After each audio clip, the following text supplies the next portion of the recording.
Olá, saudações, salute a tutti! Meu nome é Leonardo Magalhães, escritor, crítico literário, bacharel em letras, servidor público e criei esse canal para falar dicas de leituras sobre religiões, sobre espiritualidade, sobre sociologia das religiões, sobre história das religiões, né? Então, temos aqui um ciclo de leitura sobre romances históricos e entre esses um grande escritor que fala de história, literatura história, que é Umberto Eco. Né? Então eu falei recentemente aí do Cemitério de Praga, né? Então já está no canal, o Cemitério de Praga, mas estamos voltando, né, na ordem cronológica dos livros, né? Assim, da ordem de publicação dos livros. Né? Primeiramente, o Umberto Eco publicou lá em 1980 O Nome da Rosa, que é famosíssimo, tem filme, né, etc. Né? É o mais conhecido do Umberto Eco. E ele vai falar aqui lá do século XIV, né, a era medieval, os mosteiros, né, a época da Inquisição, né, depois das Cruzadas. Né. E aí, em 88, ou seja, 8 anos depois, ele gasta 8, 10 anos escrevendo um livro. Né, e aí ele lançou O Pêndulo de Foucault. A história se passa no século XX, mas ele volta lá na época das Cruzadas. Né, então ele volta lá na época das Cruzadas. Aí que ele fez depois, então, em 2000, né, o Baldolino, que aí se passa na terceira e quarta cruzada. Né? Então aí ele voltou lá na época mesmo das cruzadas, aqui em Constantinopla, 1204. Né? Também tem um vídeo aí sobre Baldolino, então já está disponível.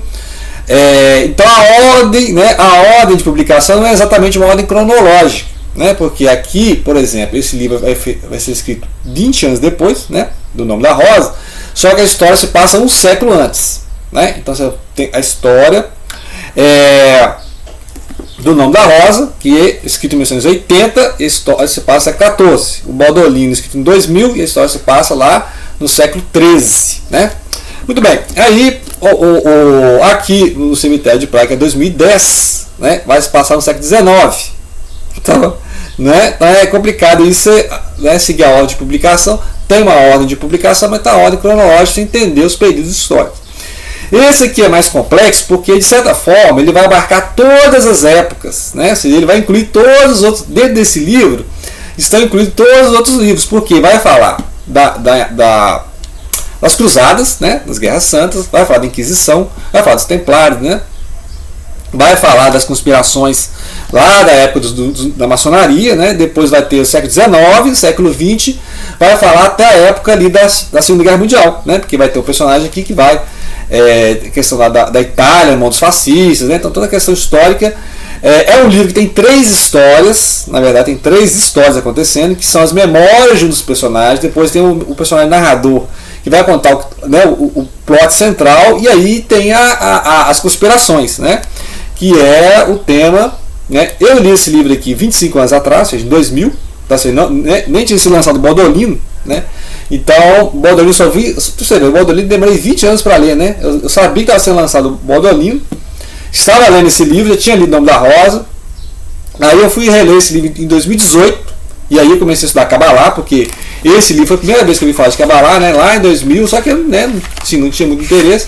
Mas é um livro que, por exemplo, já abre o livro, já tem aqui uma árvore da vida, né?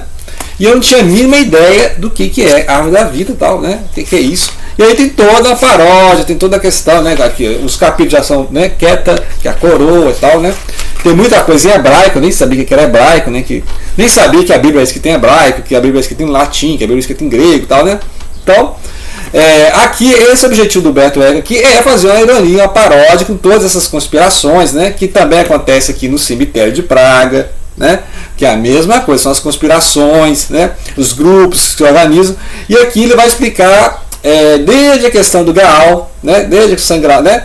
Uma coisa assim que depois o Dan Brown vai aproveitar para os livros dele, né? Lá do Código da Vinci, por exemplo.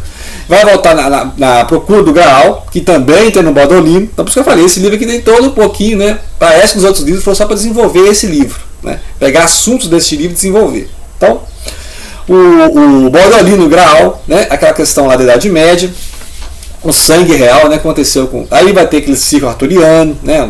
O rei Arthur e os Cavaleiros da Távola Redonda, etc. Então todos esses mitos, essas conspirações, né, essas histórias paralelas à humanidade vai incluir aqui, e sempre com aquela coisa meio paranoica dos Templários, né? Os Templários estão por trás disso aí, os Templários esconderam o tesouro, os Templários moveram os Templários estão se vingando, né? A maçonaria é uma forma dos Templários se vingarem da igreja, porque a gente sabe, né, lá no século XIV aí aconteceu que Felipe o Belo, que era o rei lá da França, né, ele perseguiu os Templários, porque os Templários eram muito poderosos, muito ricos, foram os primeiros banqueiros, né, porque o pessoal que ia lá para a guerra, né, na Terra Santa, os peregrinos, eles deixavam valores, dinheiros com, né, essa rede de Templários lá na Europa, e recebiam esses valores lá quando chegavam lá na Terra Santa, por exemplo, né, na Palestina e tal. Então isso é uma forma de banco, né, porque a pessoa não precisa levar dinheiro físico, né, bens, ele leva lá provas de que ele deixou, né. Então assim, você é um bancário, né, você não precisa carregar dinheiro no bolso, né.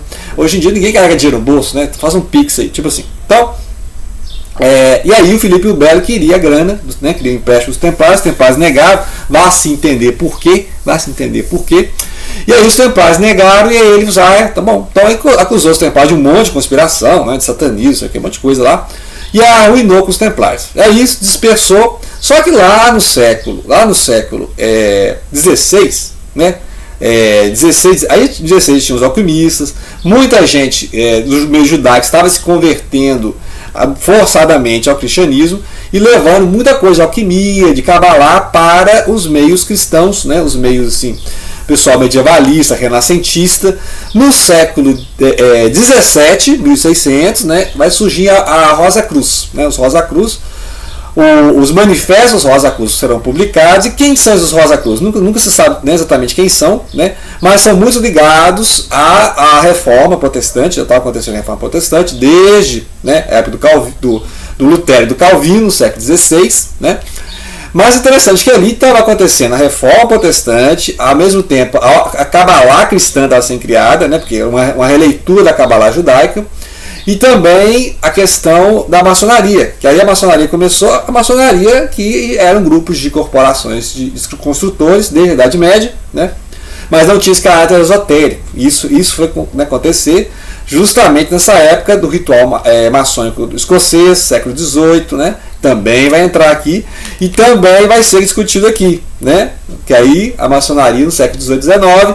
No século XIX vai ter um cidadão que vai falar que a maçonaria é ligada ao satanismo, que é hoje, né, essa fábula urbana que tem aí, essa lenda urbana, de que a maçonaria é satanismo, né? Sendo que, se você for ver, é um clube de pessoas ali, geralmente classe média alta, né, que estão reunindo para fazer amizade e tal, estudam algumas coisas de alquimia, de cabalá, etc, né, mas não tem nada de, né, muitos são cristãos, né, muitos estão aí, são pastores, são padres, né, então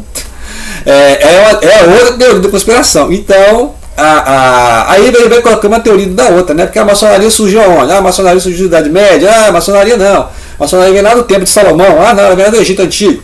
Que é uma coisa que a maçonaria faz também, né? Várias tradições fazem isso, de levar para o mais antigo possível. Então a Cabalá é medieval. Não, a Cabalá é da época do Segundo Tempo.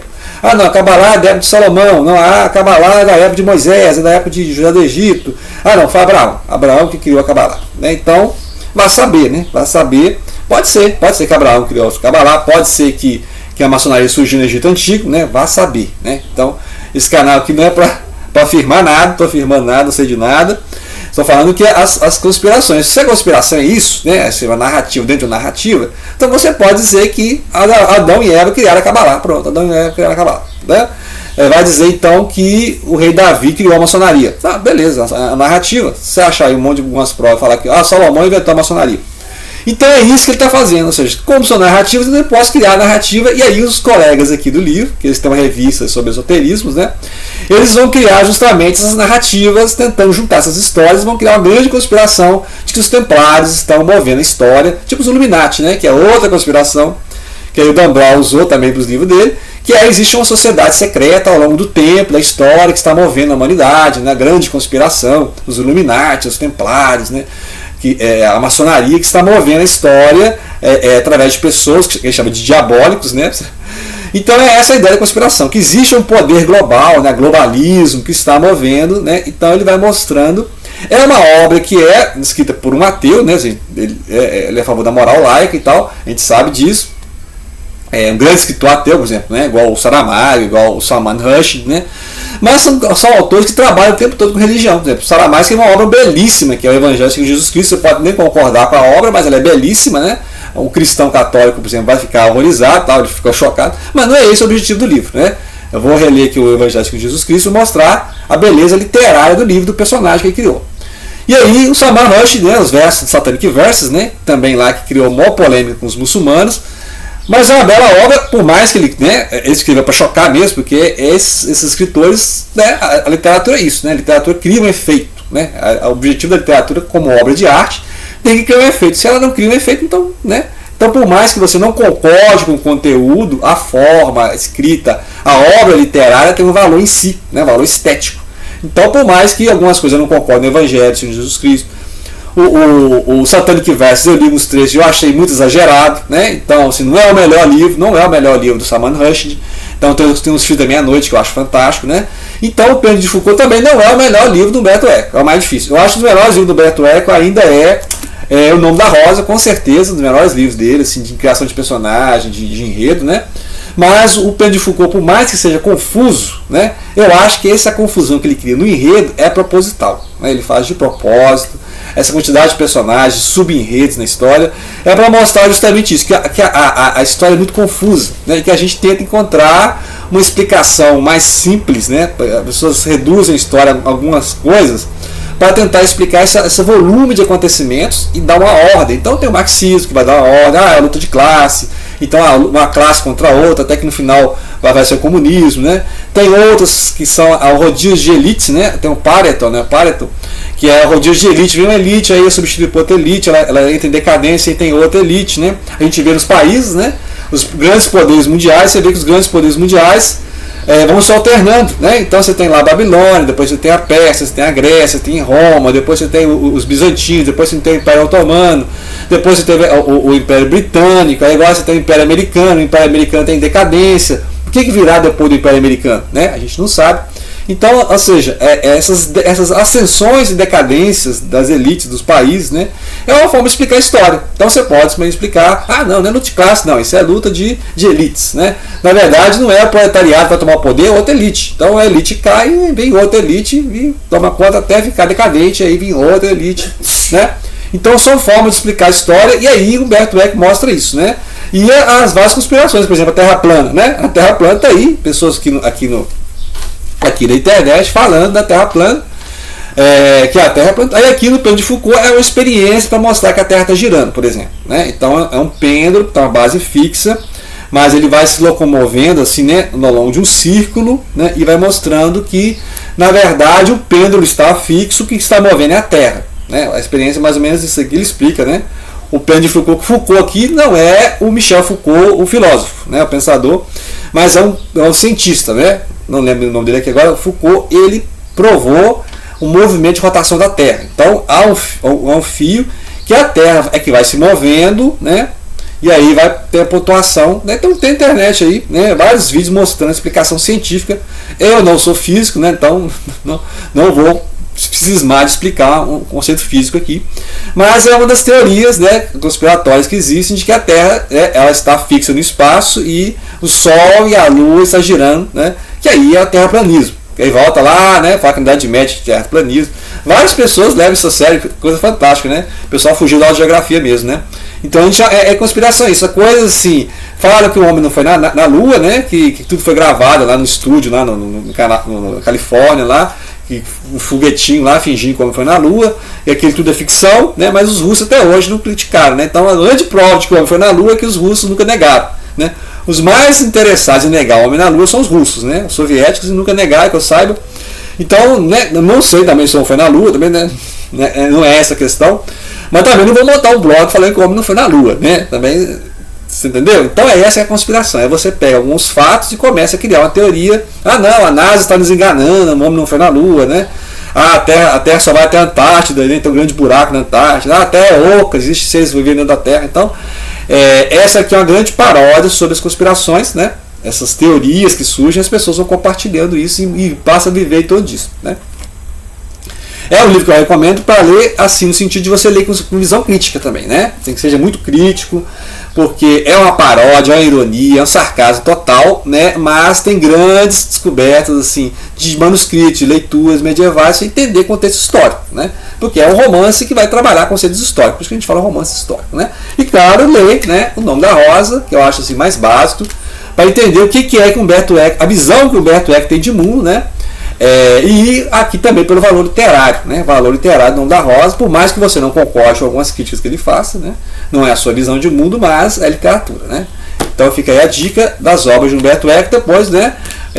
Vou fazer mais vídeos, né? Pontuando alguns temas, aí pegar temas e achar nos livros dele, né? Aí vai ser uma leitura temática das obras do Humberto Eco e não dando a dica do livro, né? Sempre você ir livro por livro, uma certa sequência de livro cronológico ou de publicação, né, etc. Fica só à vontade, né? Ok? Então, grato pela atenção. Não deixem de compartilhar.